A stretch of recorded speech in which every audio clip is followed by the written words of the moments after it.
Pues damos la bienvenida a Rafael Escalante, un experto en juegos de mesa que tiene más de una década trabajando en videojuegos, juegos de mesa, gamificación, etcétera, desde México y el mundo. Y pues le damos la bienvenida a una sesión que esperamos sea muy interesante. Muchas gracias. Adelante, Rafa. Vale, muchísimas gracias, Paco, por la invitación. Siempre es un gusto, como les digo, difundir la palabra del juego de mesa. Aunque, bueno, como mencionas, me he visto involucrado en muchas áreas de distintas actividades lúdicas. La dinámica, bueno, la dinámica que yo les tengo planteada es que normalmente soy un perico, hablo demasiado y luego se me va un poco el hilo por hablar y hablar y hablar y puedo no parar.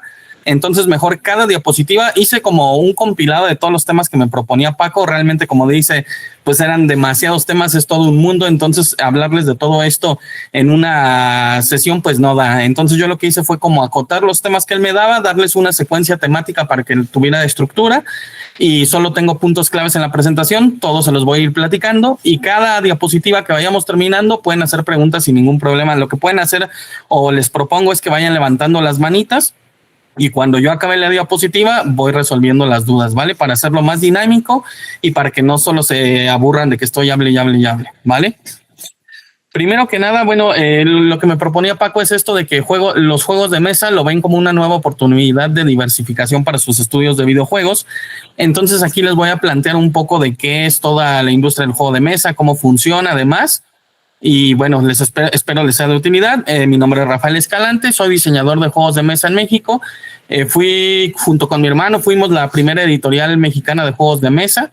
En algún momento cerramos y ya actualmente solo trabajamos como autores para marcas en el extranjero. Aparte de eso, bueno, aquí en la presentación van a empezar a ver cositas. Alguna vez me la pidieron en una charla y me pareció interesante que quién soy. Bueno, se va a quedar grabado. Esto lo pueden ver con calma para no aturdirlos con todo este rollo. Pero me gustan diferentes áreas. En realidad me dedicaba a la ecología de ecosistemas, era investigador. Hoy en día soy UX designer y por azares del destino terminé diseñando juegos de mesa. Vamos a la siguiente. Algunas de las razones por qué estoy en la industria básicamente es por la diversión, por el aprendizaje que puede generar el juego como habilidades sociales, habilidades lógicas, etcétera, la interacción social y sobre todo en cuanto a juego de mesa. Y yo creo mucho en esto de la reconstrucción del tejido social a partir del juego de mesa en un país que ha tenido tantos problemas actualmente. Espérenme, es que no me funciona bien el salto. Ahí está. Algunos de los proyectos que he trabajado, bueno, aquí pueden ver imágenes. He trabajado Chuca, por ejemplo, era un videojuego de un estudio mexicano que se llamaba Gargamel. Creo que hoy en día son Goldbook. A mí me tocó bajarlo a juego de mesa para la UNICEF o la ONU, no recuerdo bien. No, este era de ONU.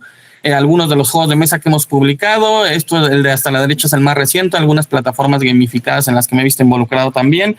He producido en algún momento como editorial, produje juegos para otras marcas o asociaciones civiles, empresas y demás.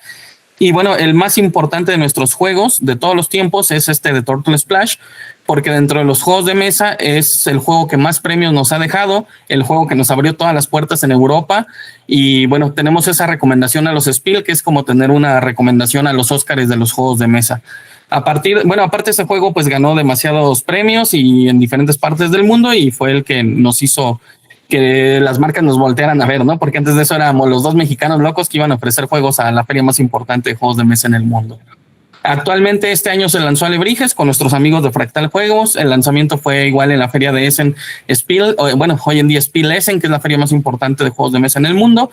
Se lanzó en finales de octubre de este año y bueno, nada más se los pongo como el más importante porque este es el más reciente lanzamiento y aparte de que es muy bonito y todo, pues ha tenido gran impacto. Entonces esperamos que logre licenciamientos en diferentes partes del mundo. De aquí, bueno, nada más es proyectos desarrollados. Aquí pueden ver algunas marcas: ONU, UNICEF, gobierno, empresas privadas, marcas especializadas de juegos de mesa, marcas especializadas en juegos organizacionales, videojuegos y demás. Aquí más editoriales de juegos de mesa. Y bueno, entrando de lleno en el tema y déjenme, voy midiendo mi tiempo, vale.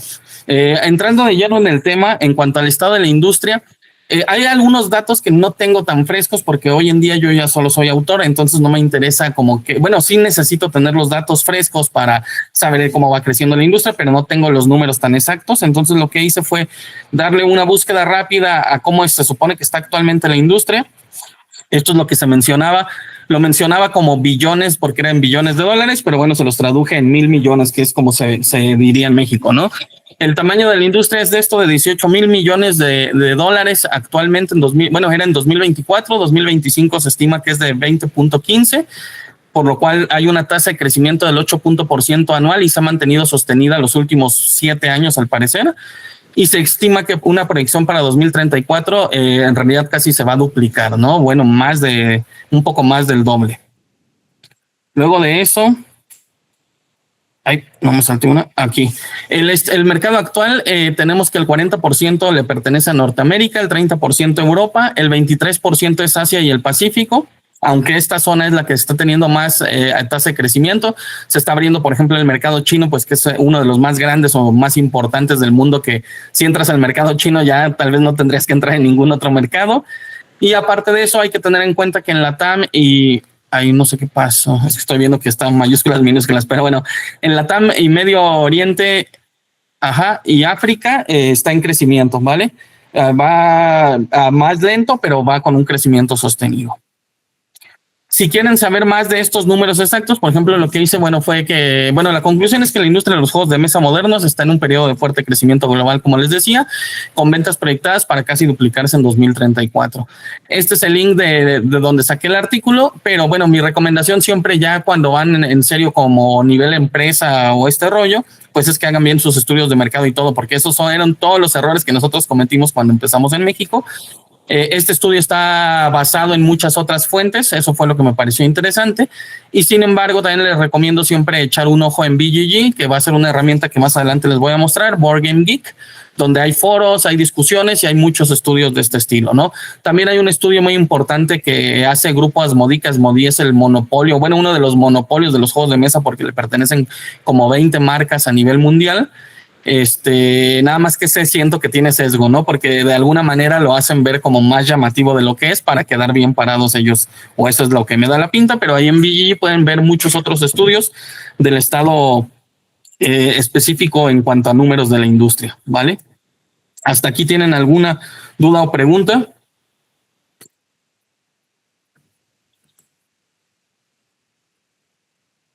Ay.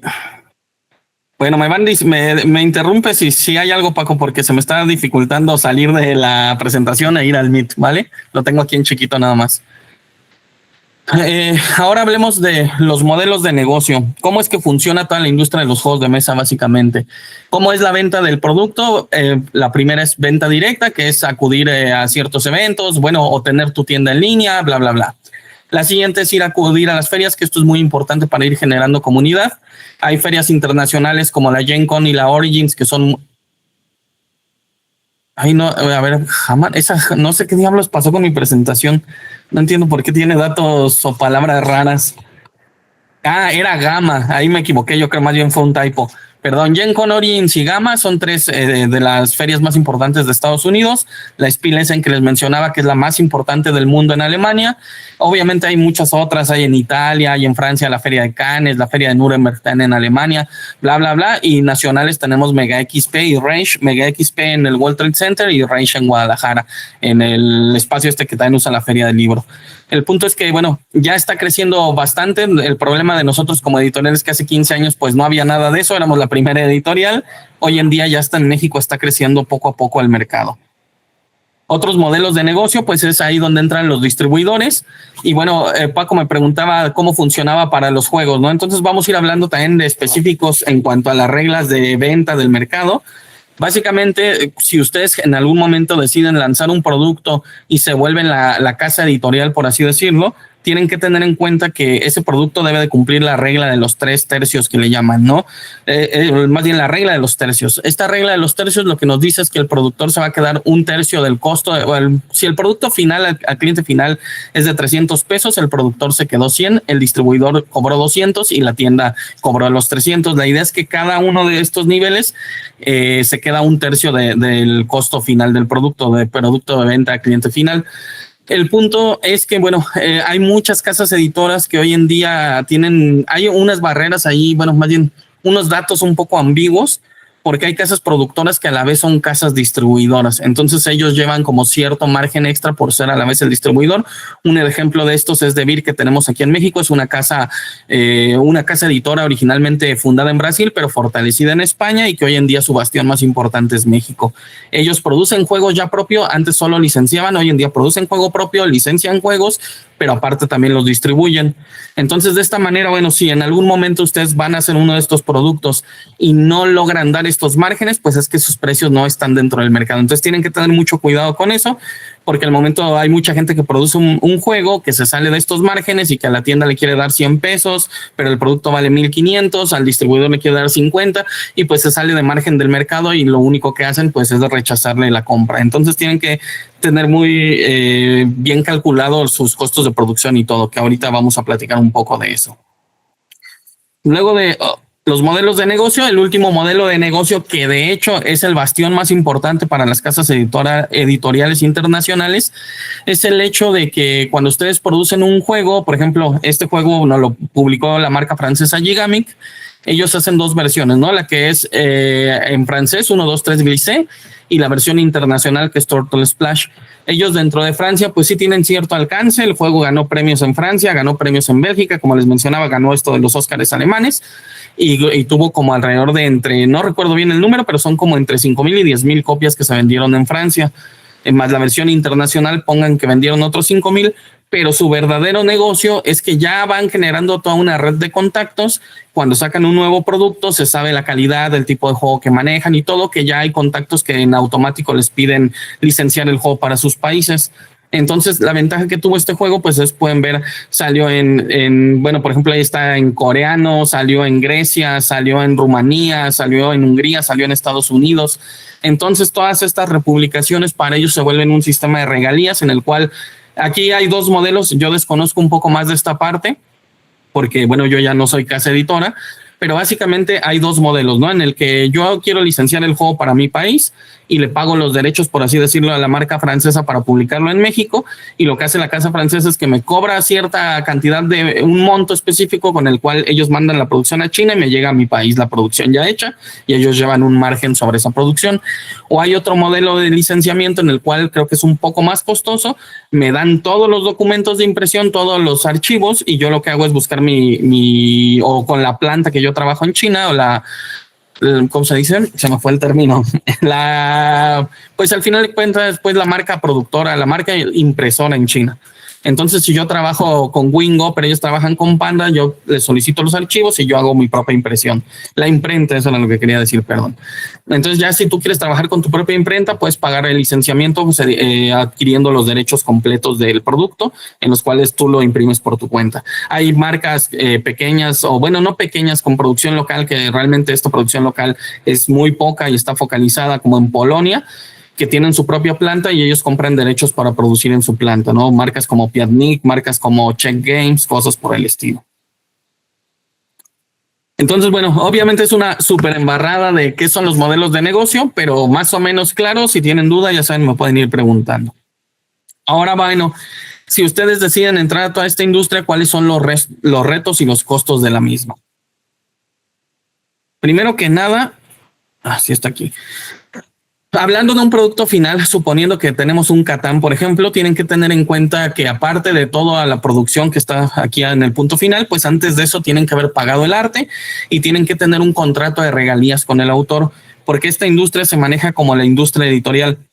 Esto tiene todo un contexto histórico a partir de una huelga que se hizo en los 80s, 90s, bueno, finales de los 80s, en la cual antes se nos pagaba simplemente un monto por diseñar el juego y se deshacían del autor. En la revolución de los juegos de mesa moderno, que empezó con Catán en el 95 y que ya había sucedido esta huelga, se les conoce como juegos de autor, porque básicamente se reconoce la autoría del autor, valga la redundancia, y aparte se le pagan las regalías correspondientes de cada venta del producto. Entonces, si ustedes como casa editora, suponiendo que su estudio de videojuego en algún momento va a producir, ventajas creo que podrían tener, pues es que muchas veces no hay un autor como tal detrás de esto, ¿no? Aunque, bueno, ahorita les voy a poner ejemplos de videojuegos que se han hecho de juegos de mesa que sí entran como juegos de autor porque contratan a un autor famoso para que baje las mecánicas y lo adapte a esto. Pero bueno, serían los gastos estándar que tendrían en cuanto al producto. Ahora, en cuanto a los retos de producción, El problema que existe en esta parte, en primera, es que realmente no hay manera de no producir fuera de China, ¿no? O sea, sí tenemos Ludofact en Europa, Ludofact en Estados Unidos, algunas plantas polacas, algunas plantas españolas muy pequeñas, pero realmente no son sostenibles, ¿no? O sea, en Estados Unidos reciben subsidio de las mismas marcas estadounidenses para mantenerlas a flote, pero es casi imposible competir con China. ¿Por qué? Porque tienen plantas súper especializadas, como todo tipo de, más bien como hacen esto de que ciertas ciudades se especializan en cada cosa. Entonces en la zona de Shenzhen también está la zona de juegos de mesa y están tan especializadas que no tienen que gastar tanto en transporte, bla, bla, bla. El punto es que es casi imposible. Ustedes pueden ver videos en internet, en YouTube, de estas plantas y son gigantescas, automatizadas, bla, bla, bla. Cuando nosotros hicimos los primeros juegos que llegamos a hacer como marca autopublicada, nosotros queríamos hacer la producción 100% mexicana y pues nos dimos cuenta que era imposible, ¿no? Hacer una caja rígida, que estos juegos de autor aparte se caracterizan porque tienen más calidad, no es lo mismo que un producto de mercado masivo como los del supermercado, porque la caja del supermercado es casi desechable, te sientas, la aplastas sin querer, se deshace, y el juego de mesa moderno se manejaba por esta alta calidad y alta durabilidad del producto. El problema es que hacer una de esas cajas en México nos salía lo que hacer 3 productos completos en China. Entonces ahí nos dimos cuenta que era imposible competir contra China. Se han hecho esfuerzos aquí en México o en otros países por quererlo hacer local y hasta el día de hoy ha sido insostenible o hacen muy poco tiraje, ¿no? También estas plantas pues te pueden hacer decenas de miles o cientos de miles de juegos en muy poco tiempo. Aquí les pongo, bueno, en China hay las más famosas, Panda, Long Pack, Wingo, pero pues hay un montonal, ¿no? Es cuestión de que si en algún momento deciden manufacturar, nada más contactar, empezar a cotizar y ver la calidad o lo que les pueda ofrecer cada una de estas plantas para determinar cuál es la más viable. En cuanto a los costos de producción, por ejemplo, si quieren tener esta noción, normalmente siempre, como les mencionaba en la regla de los tercios, el punto de cuando solo es productor de la misma idea, pero usas toda la planta, de todos modos tienes que llevar una ganancia. Entonces, si de ese, por ejemplo, que les ponía de los 300 pesos, el producto yo lo estaba vendiendo solo como productor a un distribuidor en 100 pesos, creo, o bueno, más o menos el estándar debería de haber sido que el producto me tuvo que haber salido entre 60 y 50 pesos para ganar un margen de al menos el 100% de lo que me costó la producción. Bueno, aquí ya les mencionaba, es que les digo, la presentación es perdonen que fue un poco sencilla, pero no tenía tanto tiempo y quise ponerle solo puntos claves y toda la información decírselas directamente. Toda esta base de datos la tengo en mi cabeza. Estados Unidos y Europa, les digo, es inviable por esto de Ludofact y hemos estado en muchas charlas de diferentes plantas que nos dicen básicamente subsistimos porque nos dan subsidio y no hay manera de competir con China. Y local, les digo, aquí también ha habido ciertos esfuerzos, pero no tenemos aunque hay imprentas, no tenemos imprentas especializadas. Sí hay imprentas de mercado masivo como las personas que producen Fotorama, pero no es lo mismo y aparte son tirajes elevadísimos, ¿no? En algún momento yo contacté a la gente de producción de Fotorama y me pedían tirajes de 300,000 copias, lo cual para este tipo de juegos pues es totalmente descabellado, ¿no? Uno cuando va comenzando no produce más de 5,000 copias en su primer tiraje. Déjenme ver qué seguía. Falta retos y costos todavía. Ya hablamos del producto, ya hablamos de la producción, pero bueno, cosas que no tienen en los videojuegos o preocupaciones que no tienen en los videojuegos. Otro de los puntos importantes es la logística y transporte. Al hacer toda esta producción en China, pues tienen que contemplar bodegas de almacenaje en China o tratos comerciales en los cuales salga directamente de planta y el traslado vaya directo al barco. Ya eso es cómo organizan su logística y su transporte, pero son puntos que sí hay que preocuparse y que son muy importantes, ¿no? El traslado, asegurar la carga, los aduanajes, estar en el padrón de importadores, el agente aduanal, la bodega local, porque cuando llega normalmente el producto, tanto bodega en aduanaje como bodega donde van a almacenar el producto. Hay veces que uno no mide las consecuencias. Les digo, nosotros como marca no medimos todas las consecuencias de todo lo que implicaba. Y la primera vez que produjimos el primer juego que hicimos, produjimos 3,000 copias, lo cual eran como 7 pallets de 2 metros cúbicos, lo cual era gigantesco. Bueno, era un contenedor completo. Y pues cuando llegó teníamos como que nociones, pero no imaginábamos que era tanto producto, ¿no? Entonces estos factores los tienen que tener bien en cuenta al momento de producir un producto. porque si no se pueden volver un problema muy importante.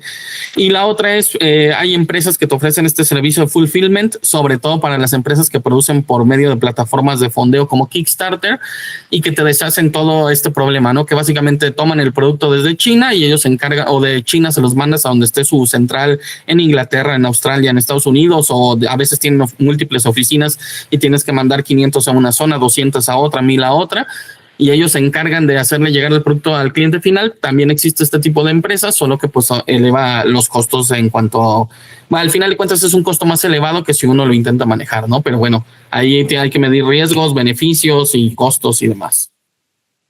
Luego de los retos y costos, todavía tenemos que la industria pues ha ido creciendo bastante. Hoy en día hay un auge gigantesco, empezó en el 2018, para hoy en día no tengo idea de cuántas marcas hay, pero se supone que en la Spiel Essen, que es como el punto de encuentro más importante de la industria, había alrededor, si no me equivoco, de 1,200 expositores este año y normalmente anualmente se lanzan entre 1,000 y 3,000 juegos anuales. Entonces sí, la competencia es dura. Sin embargo, es una industria que sigue creciendo, siguen creciendo los mercados y realmente en muchas zonas, aunque son mercados se supone establecidos como Holanda, como Alemania, como Estados Unidos, sigue siendo una cultura underground, sigue siendo una cultura friki, ¿no? Cuando nosotros nos llegan a ver en las expos de Alemania, en los hoteles, siempre es una zona muy pequeña realmente donde no, aunque está la ciudad de Düsseldorf relativamente cercana a la ciudad de Essen, no hay mucho extranjero.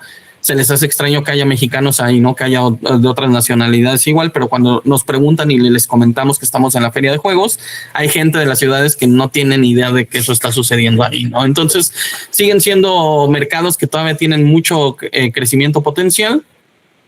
Pero bueno, sí hay muchísimas marcas hoy en día. La ventaja que aparte existe, pues es que en la TAM sigue siendo emergente todavía este rollo, ¿no? Apenas va creciendo, apenas van surgiendo algunas marcas en México. Realmente quien nos lleva a más desarrollo, más ventaja, no, ¿cómo decirlo?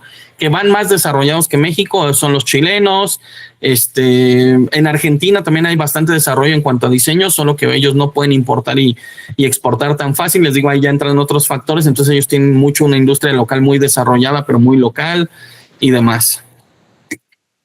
Bueno, ahora vamos a tendencias. ¿Hasta este punto tienen alguna duda, pregunta?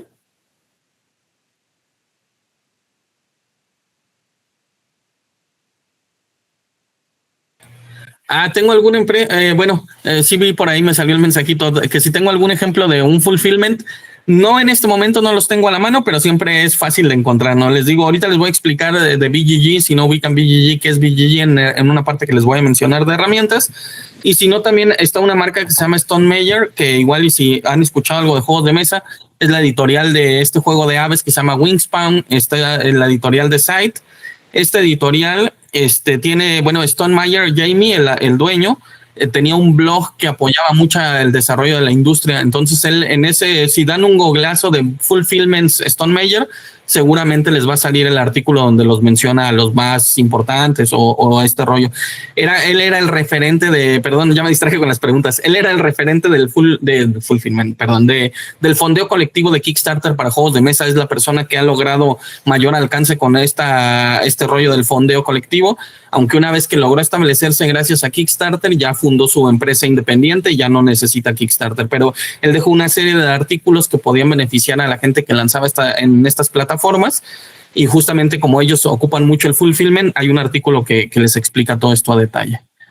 Pero bueno, perdón, solo alcancé a leer una pregunta y ya se me quitaron. ¿Me pueden decir las siguientes para contestárselas de una vez? O a ver, déjenme salgo allá. ¿O me las dices, por favor, Paco? A ver, no es una pregunta como tal, es más bien como un comentario de Ricardo. Dice, ¿me puedo hacer rico creando juegos de mesa o de rol?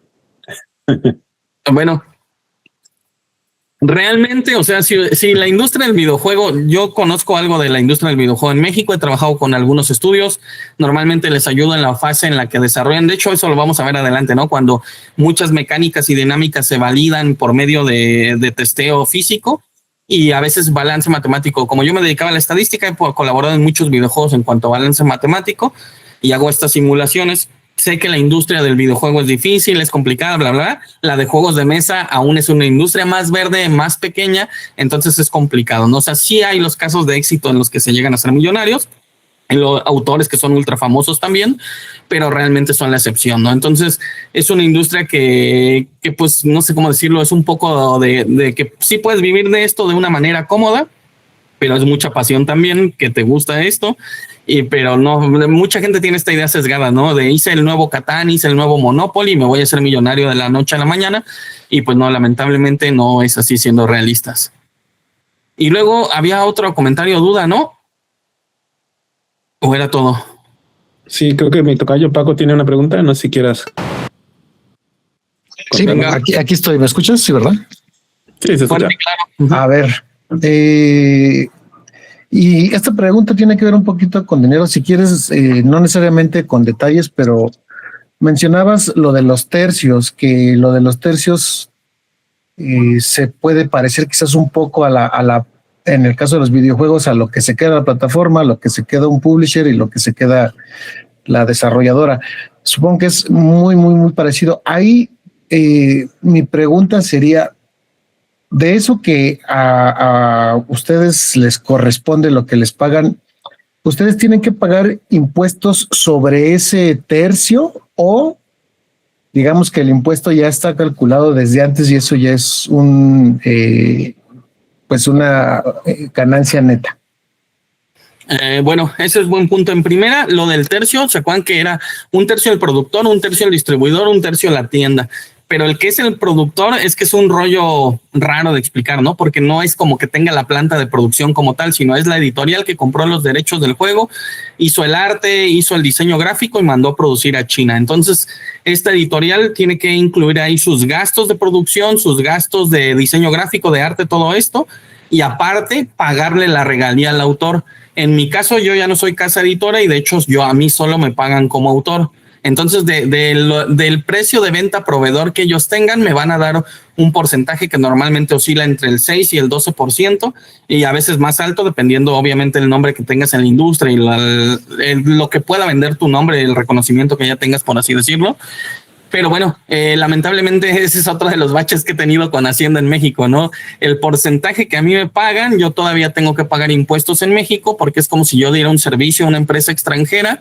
Afortunadamente con esta, ¿cómo se llama? Esta persona fiscal de Recico, me han reducido mucho los impuestos, pero antes de eso yo tenía que pagar todavía el ISR sobre mi ganancia, porque la marca extranjera simplemente me hace una transferencia nacional, bueno, hacia México, y yo tengo que emitir una factura de un servicio, porque dentro de la ley fiscal no existe nada de diseño de juegos, ¿no? De hecho, hay veces que he tenido como revisiones del SAT porque es como algo raro.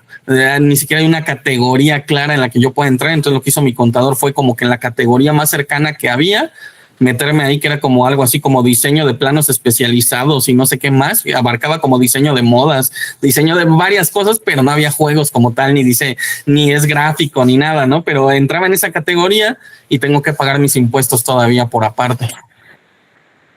Obviamente en países que ya está un poco más desarrollada la industria, sé que sí tienen ciertos beneficios.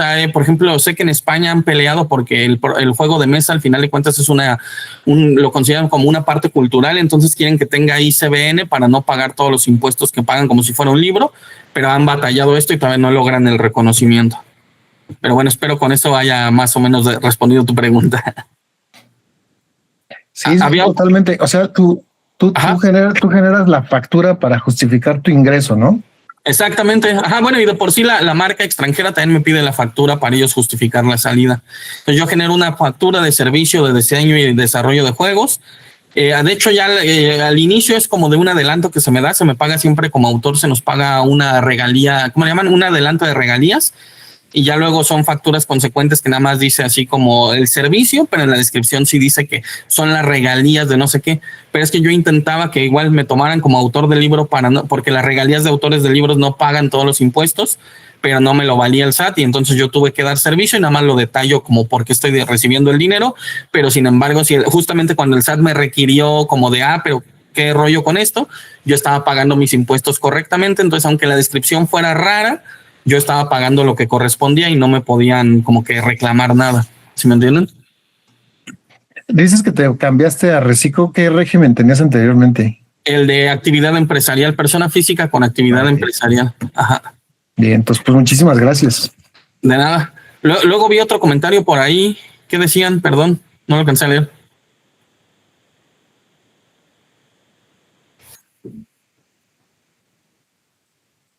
Ricardo dice que sé que en Estados Unidos se puede patentar un juego de mesa, pero en México.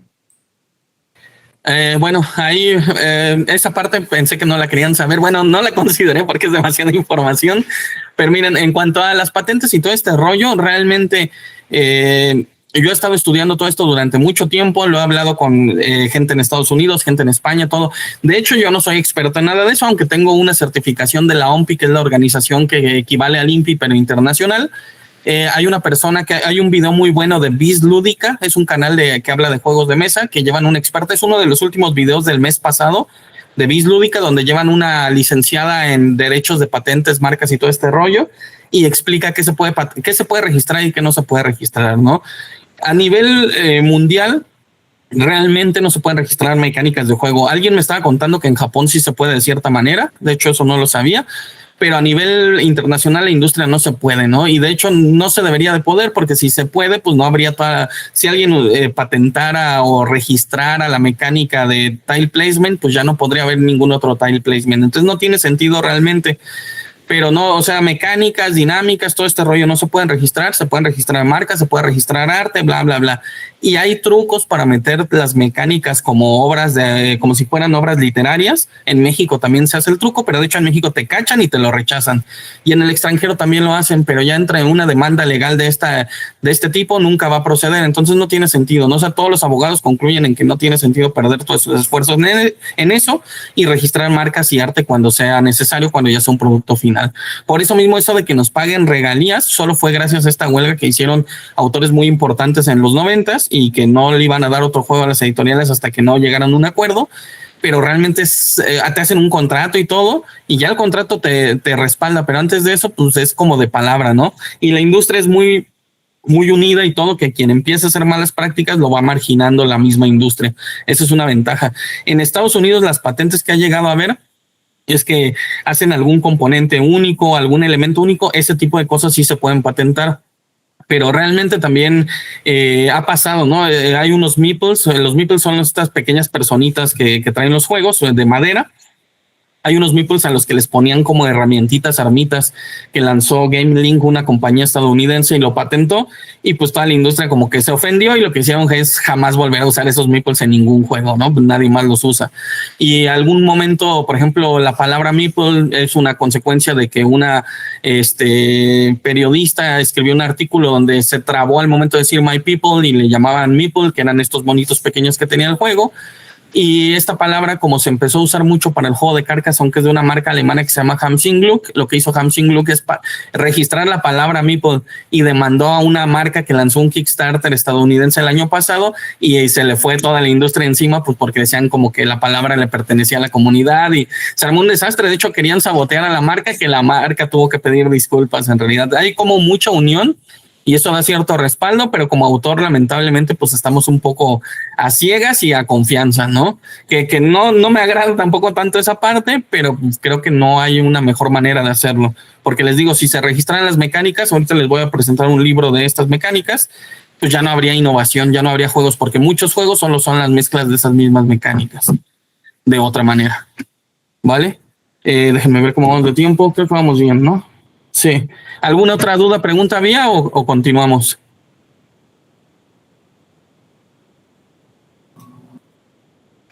Dale. Va, bueno, creo que continuamos. Y vi la manita por ahí.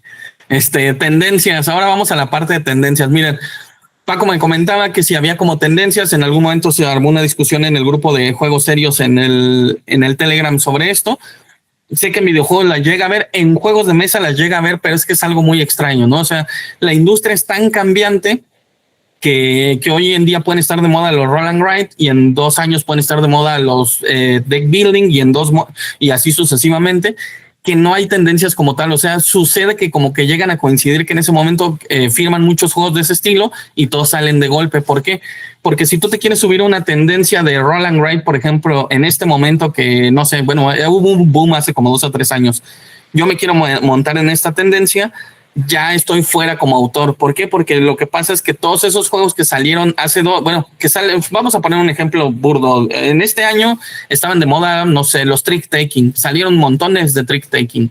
Y yo me quiero montar a la moda de los trick taking, pero si yo firmo un juego de trick taking hoy, va a salir en 2 o 3 años. Entonces, cuando salga, pues esa ola de trick taking ya murió, ¿no? Igual y si son un estudio de videojuegos que tienen la capacidad de al momento que está el boom producir su juego súper aceleradamente, pues sí podrían montarse a la ola, pero realmente no es recomendable, ¿no? Hay gente que va a las ferias, ve las tendencias y dice, no, pues ahorita están de moda los juegos de, no sé, de tile placement, de worker placement, y quiero hacer un juego de worker placement, pero lo hacen y pues para 2, 3 años, en lo que lo firman, en lo que lo terminan, bla, bla, bla, pasaron 5 años y pues ya en ese momento puede ser que sea una mecánica olvidada o pasada de moda. Entonces yo lo que les recomiendo más bien es, y es algo complicado, ¿no? Porque esto es como el arte, ¿no? Es un poco de percepción. Siempre el editor o las marcas están buscando lo innovador, pero pues nadie sabe qué es lo innovador. Entonces tienen que estar buscando más bien como qué no hay en el mercado, qué podría ser único a tu producto, bla, bla, bla. De este mismo Stone Meyer hay un artículo que habla de los ganchos de venta de tu producto. Creo que se llama algo así como de 7 Hooks.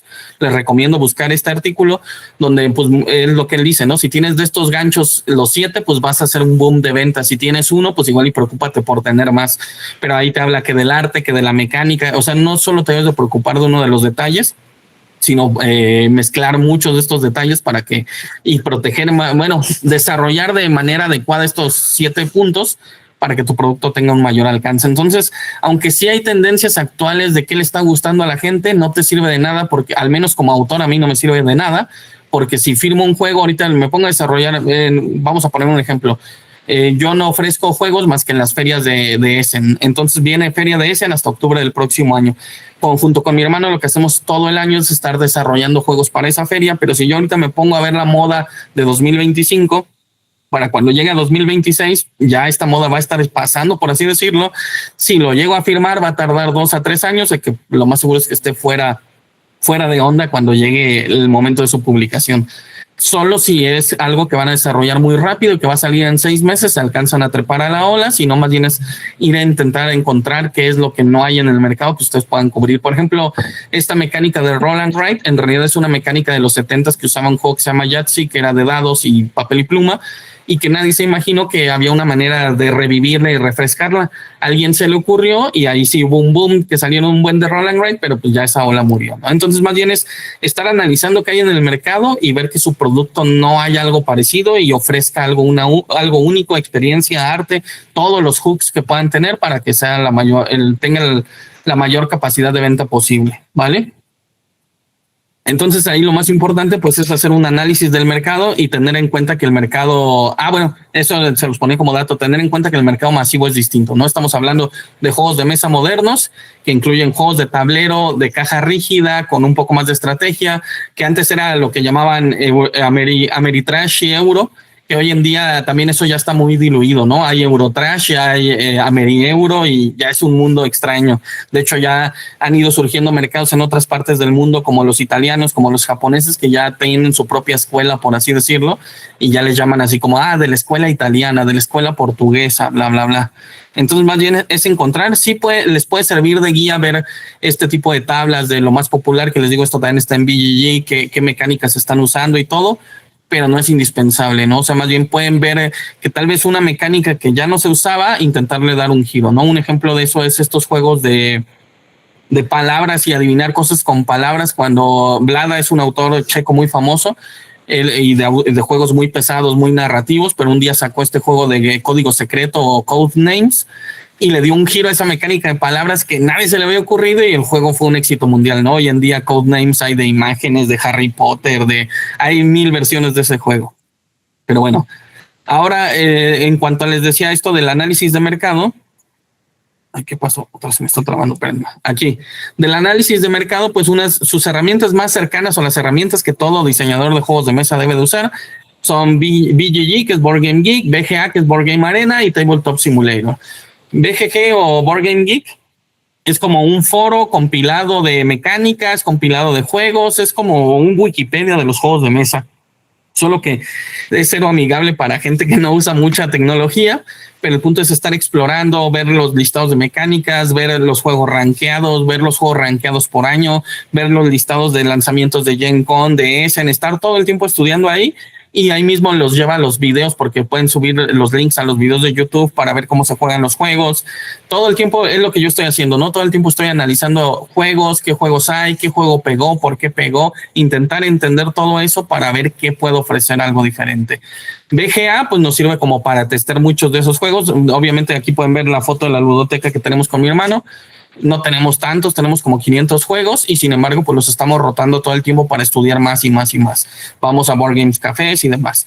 Y Tabletop Simulator también puedes jugar ahí y aparte pues puedes subir prototipos para jugar con otras personas alrededor del mundo y recibir feedback. Déjenme ver, ¿alguna duda de las tendencias?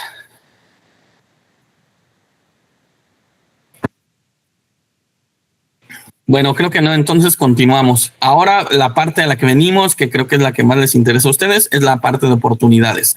¿Qué oportunidades hay para los estudios de videojuegos dentro de la industria de los juegos de mesa? Espérenme, déjenme. Aquí está ya. Lo primero es esto, ¿no? La primera oportunidad que vemos es lo del prototipado físico, que les puede servir para pruebas mecánicas, dinámicas y lo que les decía de balance matemático, bla, bla, bla, para validar su producto, para validar que es su narrativa, un montón de cositas que pueden simular en estos prototipos físicos, que muchos juegos de mesa o muchos videojuegos pues realmente están basados en juegos de mesa, ¿no? Este juego, por ejemplo, es un prototipo tipo Tetris. Hay un montón de videojuegos que usan esta mecánica y estos componentes, estas limitantes, pero pues también hay un montón de juegos de mesa. Entonces ustedes pueden simular muchos de sus juegos previamente al lanzamiento o antes de, más bien del desarrollo, para ir validando que ciertas cosas funcionen o ir generando ciertos balances matemáticos. La siguiente oportunidad que tienen pues es que en teoría va a ser un diseño relativamente rápido porque pues ya tienen experiencia de game design con todos los videojuegos. Entonces, pues pueden lanzar primero su videojuego y luego hacer una versión de juego de mesa. Que también les digo, pues es entender todo el mercado, entender toda la industria. Es bastante complicado, pero hay cierta posibilidad de generar esto. De hecho, hay empresas que hacen esto, ¿no? Les ponía el ejemplo de Chuka, porque bueno, Chuka es el videojuego que les digo, pidió la ONU a un estudio mexicano. Y luego la ONU me contrató a mí para hacerlo juego de mesa. Entonces estaba ahí, ya yo solo analicé el videojuego, vi qué mecánicas tenía. Obviamente sí le di giros y todo, porque aquí yo me basé más en un colaborativo que otra cosa de juegos de mesa. Pero la idea es esa, ¿no? Podrían tomar mecánicas y plasmarlas en papel y hacer una versión de papel. Otra oportunidad es a la inversa, ¿no? Primero hacer el juego de mesa y luego lanzar el videojuego, que de hecho hay juegos que ha pasado así. Hay un montón, Carcassonne, Ticket to Ride, Catán, bla, bla, que tienen versión digitalizada y que de hecho, por ejemplo, Catán pues es todo un mundo, ¿no? Catán obviamente es una excepción, una particularidad en el sistema, por así decirlo, pero Catán tiene todo un universo virtual para jugar y toda una comunidad. Es que lo han ido modificando, ¿no? Yo ya no jugué las últimas versiones, pero sé que hay todo un, ¿cómo se dice? Todo un ecosistema alrededor de Catán virtual. Pero Carcassonne es lo mismo, ¿no? Carcassonne fue tan exitoso que hay aplicaciones, hay bla, bla, bla, y de hecho, pues estos juegos hay torneos mundiales y todo. Solo los digitales mucha gente los usa para practicar o para traerlo en el celular y poderse distraer con otro jueguito que sea ese juego de mesa, pero plasmado en digital, ¿vale?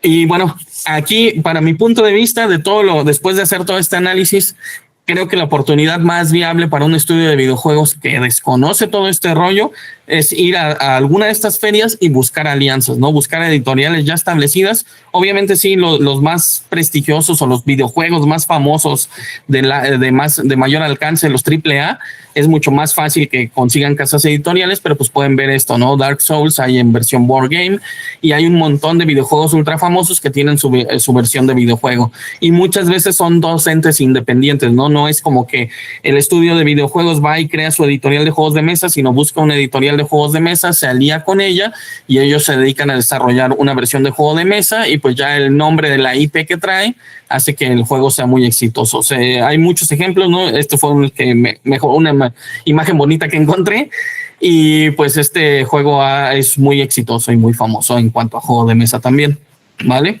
Entonces creo que esa es una oportunidad real y palpable y más cercana y más rápida que podría generar un vínculo para un estudio de videojuego con algún estudio independiente o pequeño o mediano, no sé, también depende de la fama que tenga su videojuego para poderlo llevar a juego de mesa, ¿vale?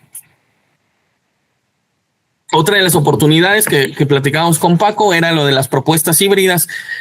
Hay que tener en cuenta que esto es un nicho dentro del nicho. O sea, el juego de mesa tiene sus propios, aunque es un hobby o un pasatiempo de nicho, tiene sus propios nichos internos, ¿no? Como lo es, que de hecho el Wargame, el TCG, pues en realidad el rol se consideran como otra categoría, pero está dentro de estos nichos está el abstracto, por ejemplo, que es un juego sin temática, o estos juegos que ocupan herramientas digitales. Por ejemplo, este juego fue muy exitoso, ganó muchos premios, pero sin la aplicación no lo puedes jugar, ¿no? Depende de la aplicación que te va dando datos de cómo sucedió el crimen y todo este rollo. Y a veces salen juegos como este que se vuelven un hit mundial y que tienen 1000 versiones, muchas ediciones y demás. Pero muchas veces también puede ser que solo sea un nicho dentro del nicho esto de hacer híbridos, porque justamente el problema del juego de mesa moderno es que la idea es que te desconectes de lo digital y vuelvas a reconectar con las personas que juegas. Sin embargo, hay videojuegos que saben cómo integrarlo, como en este caso de los crímenes, irlo resolviendo por medio de la app, que aún así ha tenido una muy buena recepción. ¿Vale? Ahora, bueno, antes de continuar a esta zona, ¿tienen alguna otra duda o pregunta hasta esta parte?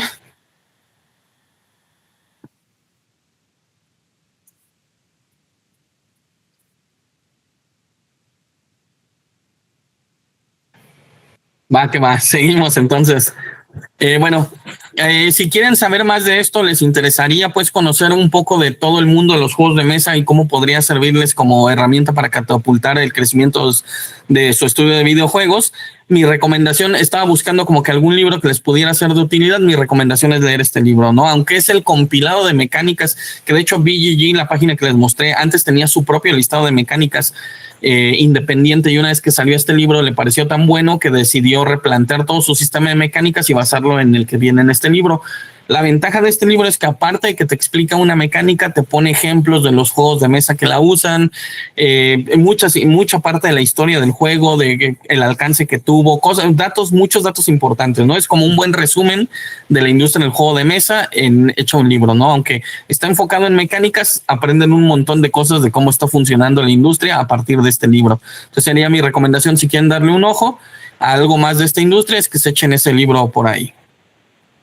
Ahora, bueno, nada más como dato, esto es normalmente, es que esta presentación está basada en una presentación que hago de una metodología de diseño de juegos de mesa, pero bueno, les quise dejar esto de las vías de publicación, porque puede ser interesante, ¿no? En primera ya les mencioné de todos modos la autopublicación, que en nuestro caso era Moshiba Games, antes Leco Games. Esa es la vía en la que ustedes generarían un estudio, bla, bla, bla, y hacen todo desde cero, ustedes invierten y demás. Kickstarters, quería mencionarles por esa parte, ¿no? Kickstarter es estas plataformas de fondeo que seguramente algunos tienen noción de todo este rollo. Es muchas veces lo que hacen, no sé, suponiendo que tienen el videojuego, lo quieren hacer juego de mesa, hacen el juego de mesa basado en el videojuego, ya tienen el arte o ya tienen tienen ciertas herramientas ya o elementos ya hechos como el arte, podrían tomar ciertos elementos y solo replantearlos. Entonces, digamos que ya tienen gran parte del trabajo hecho, pero no quieren invertir en la producción, pues ir a una plataforma de fondeo y proponer esto, ¿no? Vamos a lanzar la versión de nuestro videojuego, un juego de mesa, pero necesitamos el apoyo de la comunidad y hacer como una preventa en estas plataformas. Y ya la última es esta que les platiqué con las editoriales, pero esto funciona más como autores, ¿no? Que sin embargo, también funciona al nivel en el que si ustedes sacan el juego y les digo realmente el negocio está en el licenciamiento, pues es intentarlo ofrecer a las editoriales de otros países para que lo firmen para su territorio y su idioma. Ahora, bueno, también se las decidí dejar porque me pareció interesante de si en algún momento están buscando cómo pueden llegar a trabajar o colaborar con la parte de juegos de mesa, pues son un montón de puestos que se necesitan, ¿no? Y hay veces que dentro de los estudios ya tienen elementos de esto y pueden ofrecer este tipo de servicios a las editoriales de juegos de mesa, ¿vale? Que game designers, que diseñadores gráficos, digamos, son los principales puestos que más se ocupan en la industria de los juegos de mesa. Bueno, eso básicamente sería la plática. No sé si tengan alguna otra duda o pregunta hasta este punto. Me parece que no. Muchas gracias, todo bien. Bueno, y cualquier otra cosa, digo, ya ahorita vemos al final, pero cualquier otra cosa, ahí están mis redes, en todos lados me encuentran como Rafael Escalante Games. Y pues ahí en TikTok, sobre todo Instagram, he estado subiendo un montón de videos de cómo funciona la industria, como todo esto que les platiqué, pero como un poco más detallado punto a punto, ¿vale? Y pues eso sería todo. Si tienen alguna duda particular que no esté mencionada aquí de algo que quieran saber, con gusto lo podemos platicar. Jole, muchas gracias. Muy padre la presentación. Quisiera aquí pedirles a todos un aplauso aquí digital para nuestro presentador. Creo que sí se la rifó con toda la información. Sobre todo pues porque incluiste, creo yo, muchos datos, no muchos detalles. Y yo sé que pues tienes más de una década trabajando en esto, entonces el que lo hayas podido resumir también la verdad es que se agradece. Y pues sí me gustaría abrir a mí una pregunta. Creo que digo, ya lo habíamos hablado y también lo mencionaste tú aquí brevemente, ¿no? Pero creo que a quien aprende a diseñar un juego de un videojuego no está tan lejos de poder diseñar un juego de mesa, porque bueno, sí son reglas diferentes y todo, pero no es un paso así tan enorme, ¿no? Y viceversa, ¿no? Creo que sí hay mucha conexión entre juegos de mesa y videojuegos, y creo que a veces como creadores de videojuegos no nos damos cuenta que son experiencias lúdicas, ¿no? Entonces, no sé si en tu experiencia tú pudieras contarnos, porque tú has vivido tanto de videojuegos a juegos de mesa como de juegos de mesa a videojuegos, pero tú, ¿qué tan difícil ves que una persona brinque de un charco a otro o de un lado del charco al otro? O sea, yo creo que realmente no es complicado, ¿no? En mi caso, desde el game design, de hecho, para el diseño gráfico, la ilustración, pues es hasta mucho más fácil. En game design solo es aprender a usar las herramientas que usan del otro bando, ¿no? Porque yo, por ejemplo, estoy acostumbrado a la bitácora de diseño, que es como un diario de cómo voy desarrollando el juego de mesa, testing tras testing y ir retrocediendo, se vuelve iterativo y todo este rollo.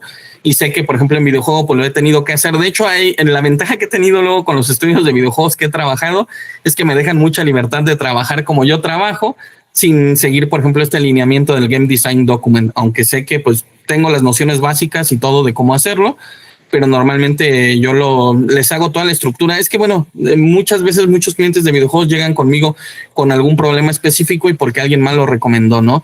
Les digo, a veces llegan con problema matemático, tengo que resolverlo, a veces con problemas mecánicos de que les faltan elementos, y muchos videojuegos que han llegado conmigo realmente son juegos de mesa digitalizados. Entonces solo es que desconocen más de mecánicas de acá y pues solo es implementar las mecánicas de acá. De juegos de mesa. Entonces es relativamente sencillo, solo es leer un poco de cómo funciona la estructura de trabajo del otro lado y adaptarse un poco, pero eso es muy sencillo realmente. Y que otro punto que también lo habías mencionado es como recientemente juegos como Balatro se inspiran mucho en mecánicas directas de juegos de mesa, ¿no? Y creo que tú también lo has notado, ¿no? Pero sí, seguramente... Ajá, perdón. No, adelante. Que justamente el Balatro es lo que te decía, es un juego de mesa digitalizado, ¿no? De hecho, así me pasa como tu caso que me comentabas, es que queremos implementar algunas mecánicas que sean diferentes a nuestro videojuego, de que luego pasa que llega alguien y yo empiezo a tirar ideas de cómo solucionar el problema, y como no tengo las restricciones digitales o de programación o todo, ya luego empiezo a tirar ideas descabelladas y me van diciendo que sí se puede implementar y que no por cuestiones de costos, tiempos. Digo, tengo nociones de todo el sistema, pero de todos modos a veces eso ayuda a pensar fuera de la caja, por así decirlo, ¿no? Entonces es buena herramienta que echen un ojo también para mecánicas y demás. Pero bueno, ibas a acabar lo que decías, perdón. No, pues justo conectado con eso, ¿no? Creo que hay muchos diseñadores de videojuegos que siempre están en busca de mecánicas diferentes. Entonces, tú que conoces de juegos de mesa, así, a grandes rasgos, que nos puedes decir cómo. Seguramente tienes idea de muchas, ¿no? Pero si lo hicieras un contraste rápido, como cuántas mecánicas diferentes crees tú que pudieran llegar a innovar dentro de videojuegos, así de rápido, nada más como para que la gente se dé una idea y se interese un poquito en darse un chapuzón a los juegos de mesa. Pues es que realmente, mira, en juegos de mesa ni siquiera es lo que un día hablaba con Héctor de Mermelada de Juegos, de que en videojuegos no hay como un catálogo de mecánicas, ¿no? Y le digo, mira, aquí en juegos de mesa ese es el libro que les mostré y no hay más. Si se te ocurre algo diferente ahí, normalmente ganas el Spiel des Jahres, que es lo que ha pasado, ¿no? Alguien inventa una nueva mecánica, es tan refrescante que pues le dan un premio, pero ya todos es un hijo o un híbrido de algo que ya existe en ese listado. Entonces lo que sí les recomiendo pues es leerlo, darle un ojo, porque muchas veces en los juegos de mesa no importa que solo sean estas mecánicas, sino cómo las mezclas entre ellas. Entonces ahí es donde luego se ve la frescura y bueno, también en elementos físicos, en elementos de dinámicas, ya cómo interactúan y qué van generando es lo importante, ¿no? Pero hay gente que hay veces que toma una mecánica ya súper usada, pero le da un giro único, un giro de tuerca, dicen por acá, que lo vuelve único y eso es lo que refresca esa mecánica. Entonces sí, es echarle un ojo, darle una leída y seguramente más de algún elemento les va a servir para facilitarles el trabajo. Y de hecho, como ejercicio, por ejemplo, de balance y todo este rollo, te ayuda un montón porque ya luego automatizas todo, ¿no? Obviamente cuando hacemos un juego de mesa no solo es papel y lápiz, sino un montón de Excel. Y nosotros ya antes era así como, ¿cómo ponemos esto en números? Aunque yo trabajaba con estadística, todo lo quería ver con demasiada metodología y procesos de científicos que eran demasiado complejos. Y ya hoy en día es así como, pues tírate una tabla de distribución así, calcula esto, no sé qué, y ya lo haces muy en automático. Y normalmente eso nos pasa, ¿no? Que muchos juegos originalmente que teníamos nos decían que parecían más un simulador matemático que un juego porque la matemática era muy cuadrada. Entonces a nosotros lo que luego nos exigían era que les faltaba hacer. Pero pues ya son cosas y procesos que se te van facilitando muchísimo. Aquí también nos dejó Adrián Gimate una pregunta, bueno, un comentario pregunta, y dice que sí, bueno, te han llegado personas diciendo, tengo una idea de juego de mesa, ¿lo puedes hacer? Bueno, más que nada, o sea, sí me han llegado uno que otro caso así, pero con una idea muy vaga. De hecho, las empresas, sobre todo, que son a las que luego les llego a hacer cosas como gamificar. Yo realmente esto de gamificar algo no soy tan fan, aunque ofrezco como el servicio. Yo siempre intento todo hacerlo un juego, ¿no? Porque entre más próximo lo hagas un juego, es lo que les digo, si la gente no lo juega por voluntad, ya no es un juego. Y la gamificación, por ejemplo, puede ser muy entusiasta al inicio y arranca con demasiado entusiasmo la gente, pero siempre se va apagando. En cambio, si lo haces un videojuego que se vuelve un videojuego un poco adictivo, la gente lo va a jugar por voluntad propia. Entonces muchas marcas lo que sucede es que me dicen nos dijeron que tú eres el bueno para los juegos de este rollo, haznos un juego a veces es la idea temática, pero sí, o sea, sí he tenido de todo, pensándolo bien, sí hay de todo, porque en juegos de mesa también han llegado marcas de promocionales, de cosas así, tenemos 5 cartas, un dado y un lápiz, haz un juego. O hay quien tiene una idea, pero casi siempre son ideas vagas o elementos vagos, componentes, temáticas, pero nadie llega con mecánicas, ¿no? O hay veces que sí me ha pasado, bueno, pensándolo bien, sí me ha pasado, sobre todo con videojuego. En algún momento me vi involucrado en una plataforma educativa de la UNICEF, en la cual llegan conmigo y se supone que era para los niños que tenían deficiencia de cierto conocimiento de salto de prepa, de secundaria a prepa. Y esta plataforma era como una serie de preguntas tipo maratón, que sonaba divertido, pero era para los niños que desertaban de la escuela. Y cuando me llegan a mí, me empiezan a plantear la idea y le digo, pues es que sí suena divertido, pero para el cuate que era el ñoño del salón, para nosotros, pero la idea es que sea para los que no les interesan las matemáticas. Entonces igual ahí yo empiezo a meterle manos, empiezo a hacer una plataforma en la cual es una aventura de una niña con una máquina del tiempo, bla, bla, bla. Y pues ya, o sea, esperaban 50,000 usuarios y en algún momento tenía 500,000 usuarios activos porque los niños solitos se enganchaban y querían volverlo a jugar ellos y no tenían que tener al tutor ni al papá para jugarlo solo, ¿no? Entonces sí llega de todo, pero ya ahí es, y también ser realistas, ¿no? Porque no todo se puede hacer juego. Es lo que sí alguien alguna vez discutiendo con una persona que también está involucrada en todo esto de los juegos de mesa, es lo que me decía, ¿no? Al señor de la basura no le puedes gamificar la ruta, lo que necesitas es subirle el sueldo. Y digo, pues sí, estoy de acuerdo que no es la solución mágica para todos los problemas. El juego es bueno, pero no en todos los entornos tampoco, ¿no? Bueno, que más que el juego, la gamificación, ¿no? Qué interesante y sobre todo pues que, como tú mencionas, ¿no? Siempre hay nuevas experiencias y nuevas formas en las que tú puedes llevar las ideas del cliente, ¿no? A buen puerto. Sí. Bueno, aquí tenemos otra pregunta de Lorena que nos dice, puede ser relativo según complejidad, pero ¿cuánto tiempo crees que debe ser prudente para crear tus primeros juegos de mesa? Me imagino, bueno, ¿cuánto tiempo toma crear tu primer juego de mesa? Miren, el problema de los juegos de mesa es un problema que también hemos debatido mucho tiempo por acá en la comunidad de desarrolladores. Es que el problema del juego de mesa es que, digamos, sin que suene, no sé cómo decirlo, sin que suene mamerto, básicamente consideramos que es 50% arte, 50% ciencia, ¿no? Porque necesitas tanto la matemática y todo lo complejo de un sistema, una metodología científica, como la parte que involucre una narrativa, que involucre lo divertido, bla, bla, bla, percepción artística, por así decirlo, ¿no? Entonces, al hibridizar estas dos cosas, pues se vuelve algo más complejo, y por eso les digo, en los juegos de mesa, cuando llegas con un editor, pues tienes que ir aprendiendo el feedback, ¿no? Porque hay veces que vas con 10 editores y todos te dicen el juego es malo, pues lo más seguro es que hay que no ser ciegos y el juego es malo. Pero hay veces que tú llevas por así decirlo, ¿no? Siempre les pongo ejemplo, llevas una pintura de Dalí, es como si llevaras tu prototipo, y hay gente que te dice Dalí es una joya y hay gente que te dice Dalí es una basura, ¿no? Porque es un tanto de percepción, de gusto y demás.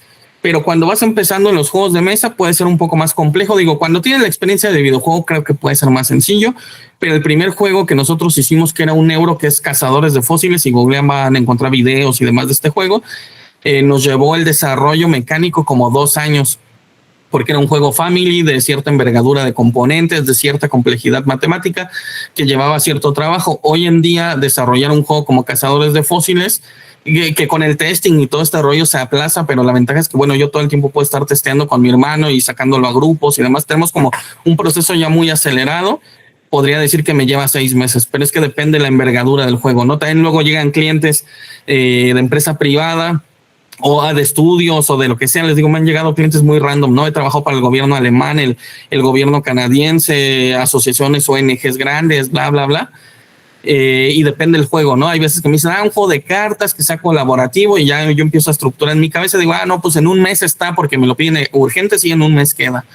Pero hay juegos que por más que le das mecánicamente a veces no cuadra, ¿no? Y también depende del cliente mucho, ¿no? Porque empresa privada, videojuego, para mí es muy fácil de trabajar, porque la empresa de juego de mesa es tan meticulosa, hay tanta competencia que quieren lo único de lo único, ¿no? Por ejemplo, cuando Turtle Splash se publicó, había 3,000 candidatos y tenían un slot de publicación. Entonces el juego brilló entre 3,000. ¿Por qué? Pues porque funcionaba bien y les agradó temáticamente, y como que los agarré, les digo, en la percepción de un poco del mood de que buscaban algo de ese estilo, bla, bla, bla. Entonces, en la industria internacional es súper competido y es súper difícil colocar un juego como autor. Y en cambio en los videojuegos o en la empresa privada, sobre todo la empresa privada desconoce de este rollo. Tú le ofreces a veces algo mucho más sencillo que te llevó mucho menos tiempo de ejecución y les explota la cabeza porque nunca habían visto algo así, ¿no? El ejemplo de de Chuka rompe el silencio del juego de mesa. Simplemente, no sé si ubican Pandemic, es un juego colaborativo que hay que ir erradicando virus en el mundo, no sé qué. Acá estaba lo de los violentadores. Simplemente había que erradicar a los abusadores, más bien. Ir erradicando, que ahí solo había abusadores verbales y no sé qué, no físicos, porque en el videojuego sí los había. Ablandamos esa parte de la temática y simplemente era un juego colaborativo donde había que ir venciendo a los abusadores. Los niños colaboraban con las cartas, se movían en el tablero, bla, bla, bla. Pero entonces cuando llega la gente de la ONU y se sienta a jugarlo, ellos asumen que vamos a entregar un Monopoly, porque a mí me estaba contratando la gente que le llevaba toda la gráfica a la ONU en México, toda la impresión de documentos, archivos, arte, bla, bla, bla, y me subcontratan a mí para hacer el juego. Entonces cuando llega la gente de la ONU, se sienta a jugar, ellos asumen que van a jugar un Monopoly, un turista, unas serpientes y escaleras, y les explota la cabeza así de, no man, nunca habíamos visto algo así, y eran chavas adultas, pero el juego era muy bueno o muy entretenido, digamos, que terminaron jugando como 6 horas seguidas, ¿no? O sea, había pizzas y Coca-Colas, y el chavo que las llevó creyó que era así como un requisito, van a jugar una partida y se van, y la chava, no, otra partida, porque pues el juego era muy entretenido y te dejaba picado, ¿no? Entonces, creo que la complejidad de cuándo crees que va a estar, depende un tanto como arte de saber en qué momento frenar, porque siempre, aunque tu juego ya esté publicado, te das cuenta que puede haber mejoras, y tú darte cuenta que sigues avanzando en primera, pues viendo que a la gente le está gustando más cada juego que va sacando, y segunda, con todo este rollo, se me fue lo que les iba a decir, se me va a veces me voy por la tangente, pero bueno,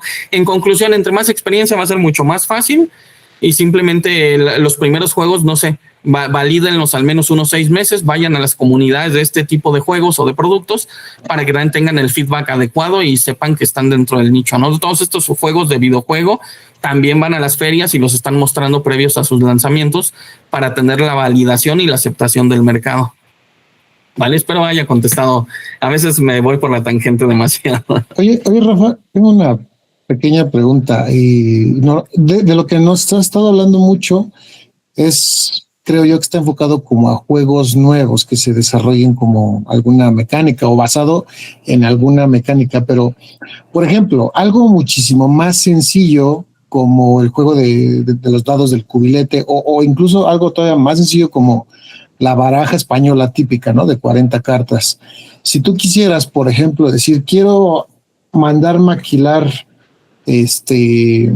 no sé, 100 o 500 unidades de barajas, pero que en lugar de que sean los diseños que te encuentras en cualquier tianguis, que sean diseños de algo que yo estoy haciendo, ya sea de mi juego o de mi marca o de mis personajes que hago.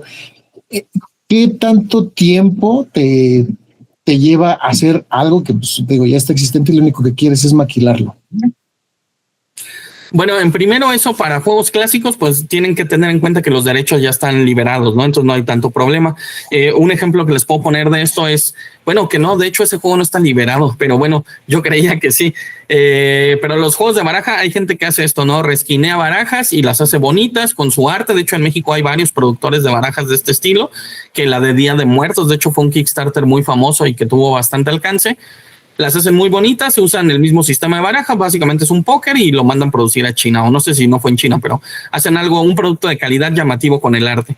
Sí, muchas personas llegan a hacer este tipo de cosas, pero digamos ya son como submercados o ramales del mercado que no entran dentro del juego de mesa moderno, ¿no? Les digo, está juego de mesa moderno, está TCG, está rol, está wargame, está juego de mercado masivo, juego clásico, que juego clásico casi siempre es juego de mercado masivo y demás. Entonces sí hay gente que llega a hacer este tipo de cosas. De hecho, sí, también hay juegos de mesa o IPs muy importantes que solo resquinean un juego de mesa, ¿no? Por ejemplo, está Point Salad. Point Salad fue un juego de una marca gringa, era muy bonito, el juego funcionaba muy bien, y en Corea, no sé por qué, una marca coreana que supongo tiene las IPs de Pokémon, sacó una versión de Pokémon, y ya por el hecho de tener los Pokémon vende más, ¿no? De hecho, en Corea hay algunas IPs de Pokémon que supongo que una empresa tiene los derechos, y entonces resquinea juegos clásicos y los vende, ¿no? También está Splendor Pokémon, y sí le cambian una que otra mecaniquita. El Splendor sí tiene una que otra mecaniquita y ya, pero realmente es el mismo juego. Entonces sí, también se puede hacer, pero luego si agarras esa baraja y la quieres meter a juego de mesa moderno a venta, pues no vas a tener tan buena recepción porque no es el tipo de juego que busca este mercado. Y bueno, de hecho ese tipo de juego de brisca con Kian, todos estos juegos ahorita en el comentario que mencionan, hay una categoría que se llama trick taking, que es lo de estos juegos de bazas. De hecho, en Alemania es un mercado gigantesco, ¿no? Hay juegos que le llaman juegos de bar porque son jueguitos que se pueden jugar en una mesita de bar, pero hay una marca que se llama Amigo Spiel, por ejemplo, que saca, no sé, 30 juegos, 20, no, bueno, igual y no tantos, 10 juegos anualmente, y tiene estantes llenos en Alemania, porque allá hay bares donde se dedica a la gente a solo ir a echarse una chela y jugar este tipo de juegos, ¿no? Entonces ahí también ya es ir entendiendo cada uno de los mercados dependiendo a dónde vas a entrar. ¿Alguna otra duda, pregunta, chicos? Perdón si me voy por la tangente, Paco, pero espero les haya sido de utilidad la info porque intenté compilar todo y acotárselos porque era demasiada información. No, al contrario, muchas gracias. Creo que queda la grabación igual de todas formas, pero la verdad es de que es mucha información importante, interesante, que yo estoy seguro que después, si le dan la oportunidad, van a poder irla desmenuzando y poderla aprovechando, porque ya se dijo, pero lo quise repetir, ¿no? Hay mucho que se puede aprender de los juegos de mesa si vas a trabajar en videojuegos o gamificación y viceversa. Creo que son 3 áreas que se alimentan y pueden aprender mucho la una de las otras.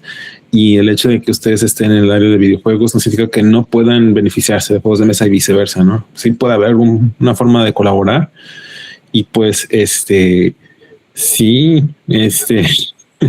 como dice Paco, hay juegos de mesa que la verdad tienen un nivel de penetración o de aceptación altísimo, ¿no? Y creo que eso es lo que podemos aprender para nuestras propias creaciones, ¿no?